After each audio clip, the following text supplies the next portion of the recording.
আমার বাংলার স্বাধীন জনপদকে যারা ব্যবহার করেছে, আজও যারা স্বপ্ন দেখছে বিদেশি প্রভুদেরকে খুশি করে আবার ক্ষমতার মসনদে আসবে, তাদেরকে বলতে চাই, বাংলাদেশের মানুষ আজ ঐক্যবদ্ধ।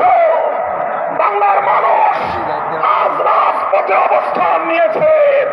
আমরা রাজপথে নেমেছি জুলাই সনদ বাস্তবায়নের গণভোটে বাক্সকে বিজয়ী করার মধ্য দিয়ে আগামীর বৈষম্যহীন ফ্যাসিবাদ মুক্ত বাংলার ভিত আমরা তৈরি করবো ইনশাআল্লাহ।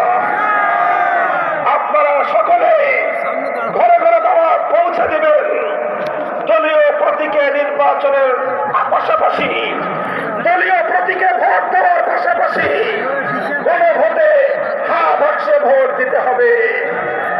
যদি কেউ এই গণভোটে না ভোটের ক্যাম্পেইন করেন, ধরে নেব আপনারা ফ্যাসিবাদের দোষর।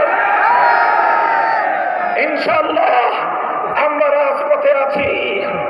লেভেল প্লেইং ফিল্ড যদি তৈরি করতে ব্যর্থ হয় সরকার, নির্বাচন নিয়ে কোনো অনিশ্চয়তা দেখা দিলে সরকারকেই তার দায় গ্রহণ করতে হবে।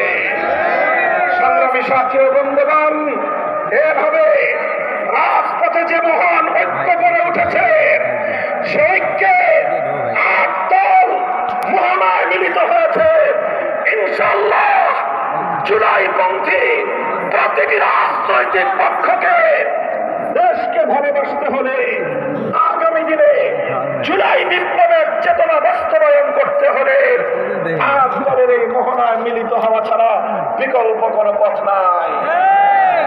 বক্তব্য শেষ করব শেষ প্রাঙ্গণে, শেষ প্রান্তে দাঁড়িয়ে বাংলাদেশের মানুষের অধিকার আদায়ের, আধিপত্যবাদ বিরোধী আন্দোলনের অবিসংবাদিত নেত্রী বেগম খালেদা জিয়ার জন্য আমি দোয়া করছি, সকলকে আহ্বান জানাচ্ছি।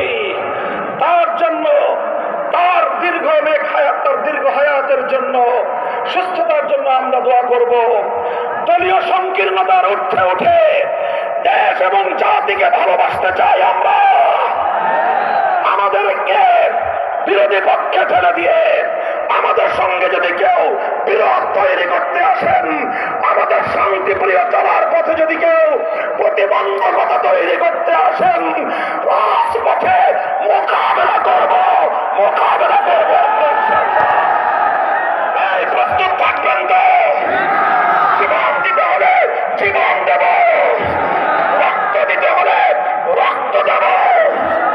দেশ এবং জাতির প্রশ্নে কারো কাছে মাথা নত করব না, দেশের প্রশ্নে কোনো আপোষ করব না। মাথা নত করেছি একজনের কাছে, কার কাছে? ইনশাআল্লাহ আল্লাহর রহমতে আগামীর বাংলাদেশ হবে ইসলামের বাংলাদেশ। নাসরুম মিনাল্লাহি ওয়া ফাতহুন করিব।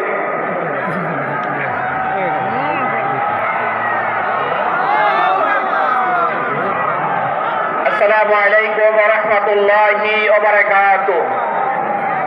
সংগ্রামী ভাই সাহেব, আজকে আমরা ধন্য হয়েছি আন্দোলনরত ৮ দলের জাতীয় নেতৃবৃন্দ আমাদের সামনে উপস্থিত হয়েছে।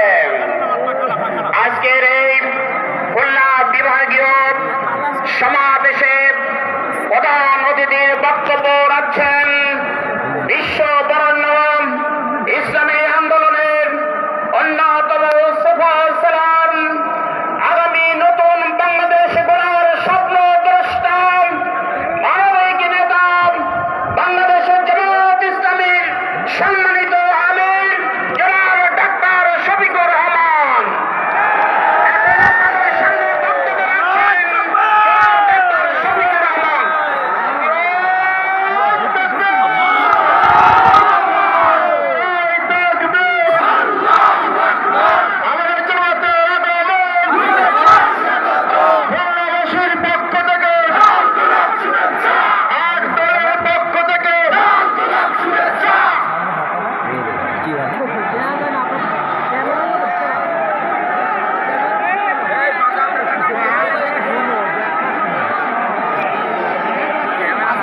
কি